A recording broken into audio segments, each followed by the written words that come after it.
how constructive are you about this whole capex theme, the beneficiaries out of capex, and the overall impact that such a thing has on the economy, growth, jobs, so on and so forth? It is, because we need to have manufacturing. Though personally, if you ask me, I'm more of a new economy believer. I believe, for example, in the digital stack in India, and the new economy doesn't require a lot of capex. It requires some computers, some concrete to build a house, some wires, and you're up and running out there.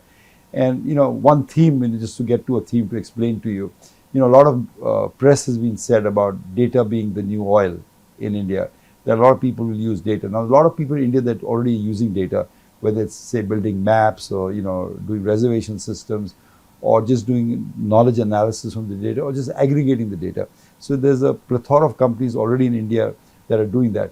What I found interesting in some of these companies is that their employee cost to revenue is about 60 to 65%. Extraordinarily high, 65% of the employee cost to revenue, which tells me two things. That first, this business is all coming to India. This business cannot be done in Europe, it cannot be done in America anymore, because the cost of recruiting, if you can find the people there, would be so high to not make it productive. So the business is coming to India. So those are the kind of new age companies that you want to be in for a new generation of technology business, for example. I don't know, maybe the old technology businesses don't deserve a high PE now because the service business is gradually scaling. But these intensified knowledge BPO companies, you get cheap real estate in India, telecom costs are the lowest in the world, and plus you get enough manpower to do these jobs. Even at that, you're running at 60-65% cost. But this cannot be done competitively almost anywhere in the world.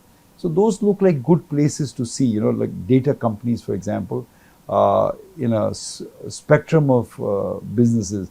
It's, health processing, it is map making, it is hotel online reservation, it is people who do analysis for you on your data itself, or people who aggregate data and send it to, more sophisticated players who can analyze that. So across that spectrum, if you're asking for a new opportunity, I would see that.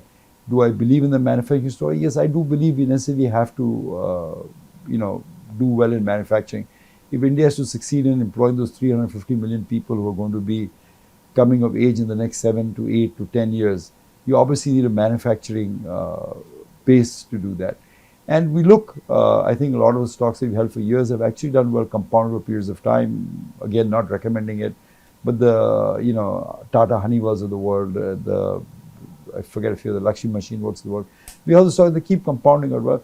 I'm not sure where the next opportunity will be found necessarily in terms of sector, but in terms of a new sector, if you're asking me, that's where I'm looking at.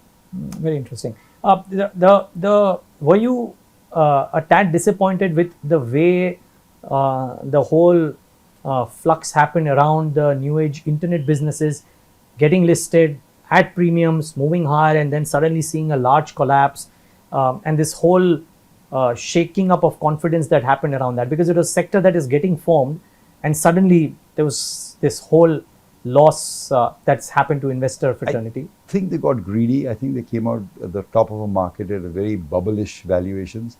Like I told you earlier, the trick in the stock market is रुपए की चीज 98 में खरीदने का, वो रुपए की चीज ₹1.5 मिल रही थी. So we were not getting the great bargains that we were associated with. Having said that, the most important thing to understand about the new India is that the digital stack that India has built up, the UPI payment transfer that's taking place out there, it's one of the greatest transformational changes that is taking place in this country, all before our eyes. So we're not capturing the entire magnitude of the change that is taking place. So if you're going to have, I don't know, 600 million, 800 million internet users in India, 95% are going to have an access to a smartphone. 95% is going to have the cheapest data in the world. They're going to use the phone and the net very effectively to order food, to buy insurance, to book real estate deals, to book hotel deals. So you cannot ignore these companies, because that is the way the businesses will be transacted in the future.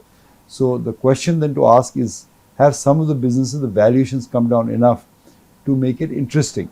You can't value it on brick and mortar businesses. You can value it on intellectual property, the software, the algorithms, the logistics issue. And I would suggest to you that yes, they have come down in valuations, and that maybe I don't know if you have the courage to go in whole hog at this valuation. But look at the big picture, 800 million Indians with a smartphone and cheap data plans. how are they going to order food, order books, order groceries? A lot of them go to do it through the net. So you cannot afford to ignore that marketplace. So we have started making nibbling bets in what you call the new economy stock. The problem, the disappointment was, Neeraj, as you correctly pointed out, they just came out as stratospheric valuations that made no sense, given what the likely trajectory was of the next 3-4 years. But now look at the trajectory of the next 10 years or so. I think you're beginning to see the emergence of some sensible, more sensible valuations.